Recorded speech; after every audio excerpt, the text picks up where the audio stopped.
Big 5ನ 4ನೇ ಸ್ಟೋರಿಯನ್ನ ನೋಡ್ತಾ ಹೋಗೋದಾದ್ರೆ ನಿನ್ನೆ ನಡೆದಂತ ಕೇಶವಾಪುರದ ಹುಬ್ಬಳ್ಳಿಯ ಕೇಶವಾಪುರದಲ್ಲಿ ನಡೆದಂತ ಮತದಾರರ ಪರಿಷ್ಕರಣೆ ಪಟ್ಟಿ ವಿಚಾರವಾಗಿ ಗಲಾಟೆ ನಡೆದಿತ್ತು.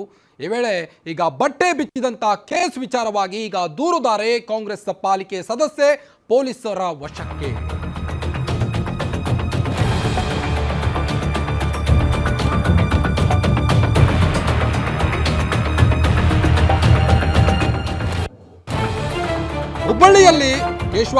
ಹುಬ್ಬಳ್ಳಿಯಲ್ಲಿ ಬಿಜೆಪಿ ಕಾರ್ಯಕರ್ತೆ ಬಟ್ಟೆ ಬಿಚ್ಚಿದ ಕೇಸ್ ವಿಚಾರವಾಗಿ ದೂರುದಾರೆ ಸುವರ್ಣ ಕಾಂಗ್ರೆಸ್ ಪಾಲಿಕೆ ಸದಸ್ಯೆ ಪೊಲೀಸರ ವಶಕ್ಕೆ ಪಡೆದಿದ್ದಾರೆ. ಈಗಾಗಲೇ ಸುವರ್ಣ ಕಲ್ಕುಂಟ್ಲಾರನ್ನ ವಶಕ್ಕೆ ಪಡೆದು ಪೊಲೀಸರು ವಿಚಾರಣೆಯನ್ನು ನಡೆಸಿದ್ದಾರೆ. ಪೊಲೀಸರು ವಶಕ್ಕೆ ಪಡೆಯುವ ವೇಳೆ ಸುವರ್ಣ ಅವರು ಹೈಡ್ರಾಮಾ ನಡೆಸಿದ್ದಾರಂತೆ. ಪೊಲೀಸರು ಬಂದಾಗ ಇದ್ದಕ್ಕಿದ್ದಂತೆ ಕುಸಿದು ಬಿದ್ದ ರೀತಿ ವರ್ತಿಸಿದ್ದಾರಂತೆ. ಸುವರ್ಣ ಕಲ್ಕುಂಟ್ಲಾರನ್ನ ಹುಬ್ಬಳ್ಳಿ ಕಿಮ್ಸ್ಗೆ ಕರೆ ತಂದಿದ್ದಾರೆ ಪೊಲೀಸರು.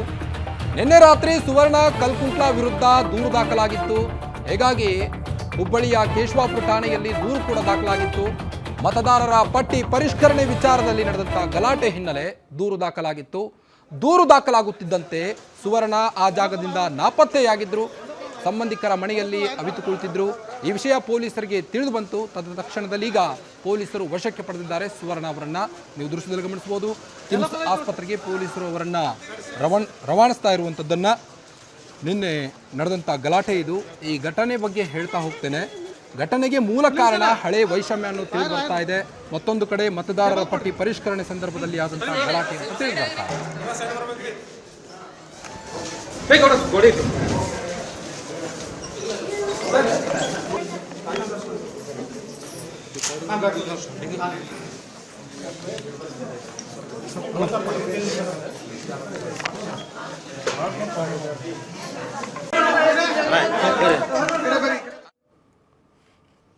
ಮನೆ ಬಗ್ಗೆ ಇನ್ನಷ್ಟು ಹೆಚ್ಚಿನ ಅಪ್ಡೇಟ್ಸ್ ಕೊಡ್ತಾ ಹೋಗ್ತಾರೆ ಹುಬ್ಬಳ್ಳಿಯ ರಿಪೋರ್ಟರ್ ಮಲ್ಲಿಕಾ. ನಿನ್ನೆ ನಡೆದಂತ ಕೇಶವಾಪುರದ ಗಲಾಟೆ ವಿಚಾರವಾಗಿ ಈಗ ಪೊಲೀಸರು ವಶಕ್ಕೆ ಪಡೆದಿದ್ದಾರೆ ಸುವರ್ಣ ಅವರನ್ನ.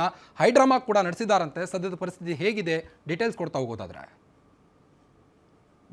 ಎಸ್ ಕಾರ್ತಿಕ್, ಏನು ಕಳೆದ ದಿನ ರಾತ್ರಿ ಬಿಜೆಪಿಯ ಮೇಯರ್ ಹಾಗೂ ಉಪಮೇಯರ್ ಕೇಶವಾಪುರ ಪೊಲೀಸ್ ಸ್ಟೇಷನ್ ಮುಂಭಾಗದಲ್ಲೇ ಒಂದು ಪ್ರತಿಭಟನೆಯನ್ನ ಮಾಡ್ತಾರೆ. ಪ್ರತಿಭಟನೆಯ ನಂತರ ಒಂದು ದೂರನ್ನ ದಾಖಲಿಸಿ ಅವರ ಪ್ರತಿಭಟನೆಯನ್ನ ಅಂತ್ಯಗೊಳಿಸ್ತಾರೆ. ಏನು ಈಗಾಗಲೇ ಬಂಧನವಾಗಿರುವ ಸುಜಾತಾ ಹಂಡಿಯ ಕುಟುಂಬಸ್ಥರು ಸುವರ್ಣ ಕಲ್ಕುಂಟ್ಲಾ ಸೇರಿದಂತೆ 9 ಜನರ ಮೇಲೆ ಒಂದು ವಿವಿಧ ಸೆಕ್ಷನ್ಗಳ ಅಡಿಯಲ್ಲಿ ಒಂದು ದೂರನ್ನ ದಾಖಲಿಸಿದ್ದಾರೆ. ಆ ದೂರನ್ನ ಆಧರಿಸಿ ಕೇಶವಾಪುರ ಪೊಲೀಸರು ಇಂದು ಬೆಳಗಿನ ಜಾವ ಸುವರ್ಣ ಅವ್ರನ್ನ ಶೋಧನೆ ಮಾಡ್ತಾ ಇದ್ದಾರೆ. ಮನೆಯಲ್ಲಿ ಅವರು ಇರೋದಿಲ್ಲ. ಹುಬ್ಬಳ್ಳಿ ಹೊರವಲಯದ ಉಂಟಲ್ ಗ್ರಾಮದ ಬಳಿ ಅವರು ಒಂದು ಸಂಬಂಧಿಕರ ಮನೆಯಲ್ಲಿ ಇರ್ತಕ್ಕಂಥ ಸಂದರ್ಭದಲ್ಲಿ ಪೊಲೀಸರು ಅವರನ್ನ ವಶಕ್ಕೆ ಪಡಲಿಕ್ಕೆ ಹೋಗ್ತಾರೆ. ಆ ಸಂದರ್ಭದಲ್ಲಿ ಪೊಲೀಸರನ್ನ ನೋಡಿ ಆ ಟೆನ್ಷನ್ ನಲ್ಲಿ ಅವರಿಗೆ ಹಾರ್ಟ್ ಅಟ್ಯಾಕ್ ಆಗಿದೆ ಮೇಜರ್ ಆಗಿ ಅನ್ನೋ ಪ್ರಾಥಮಿಕ ಮಾಹಿತಿ ಈಗ ಲಭ್ಯವಾಗಿರುವಂತದ್ದು. ಇನ್ನು ಅಧಿಕೃತವಾಗಿ ಇದನ್ನ ವೈದ್ಯರೇ ದೃಢೀಕರಣ ಮಾಡ್ಬೇಕಾಗತ್ತೆ.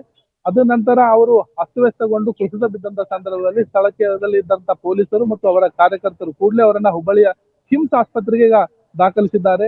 ಹೃದಯ ರೋಗ ತಜ್ಞರು ಕೂಡ ಕಿಮ್ಸ್ಗೆ ಆಗಮಿಸಿದ್ದಾರೆ. ಸುವರ್ಣ ಕಲ್ಕುಂಟ್ಲಾ ಅವರ ಆರೋಗ್ಯದ ಬಗ್ಗೆ ಒಂದು ಚಿಕಿತ್ಸೆಯನ್ನ ನೀಡಲಾಗ್ತಾ ಇದೆ ಮತ್ತು ಸ್ಥಳೀಯ ಮುಖಂಡರು ಕೂಡ, ಕಾಂಗ್ರೆಸ್ನ ಮುಖಂಡರು ಕೂಡ ಕಿಮ್ಸ್ ಆವರಣದಲ್ಲಿ ಜಮಾವಣೆಗೊಂಡಿದ್ದಾರೆ. ತಮ್ಮ ಏನು ಪಾಲಿಕೆ ಸದಸ್ಯರಿದ್ದಾರೆ ಇವ್ರಿಗೆ ಪೊಲೀಸರ ಒತ್ತಡದಿಂದ ಹಾರ್ಟ್ ಅಟ್ಯಾಕ್ ಆಗಿದೆ ಅಂತೇಳಿ ಮತ್ತೊಂದು ಕಡೆ ಅವರು ಕೂಡ ಈಗ ಪೊಲೀಸರ ಮೇಲೆ ಒಂದು ಆರೋಪವನ್ನ ಮಾಡ್ತಾ ಇದ್ದಾರೆ. ಒಟ್ಟಾರೆಯಾಗಿ ಹೇಳೋದಾದ್ರೆ ಸುಜಾತಾ ಹಂಡಿ ಅವರ ವಿವಸ್ತ್ರಗೊಂಡ ಪ್ರಕರಣ ದಿನೇ ದಿನೇ ಒಂದು ರೋಚಕ ತಿರುವು ಪಡ್ತಾ ಇದೆ. ಮೊದಲ ಕ್ಷಣದಲ್ಲಿ ನಮ್ಗೆ ಅನ್ಸಿದ್ದು ಸುಜಾತಾ ಹಂಡಿ ಅವರನ್ನ ಪೊಲೀಸರೇ ವ್ಯವಸ್ಥೆಗೊಳಿಸಿದ್ರು ಅಂತೇಳಿ. ನಂತರ ಗೊತ್ತಾಗಿದ್ದು ಆಕೆಯೇ ವ್ಯವಸ್ಥೆಗೊಂಡು ಇಷ್ಟೆಲ್ಲ ಹೈಡ್ರಾಮಾ ಕ್ರಿಯೇಟ್ ಮಾಡಿದ್ರು ಅಂತೇಳಿ. ಆಮೇಲೆ ಒಂದೊಂದಾಗಿ ಮುಖಗಳು ಇಲ್ಲಿ ಅನಾವರಣಗೊಳ್ತಾ ಹೋಗುತ್ತೆ.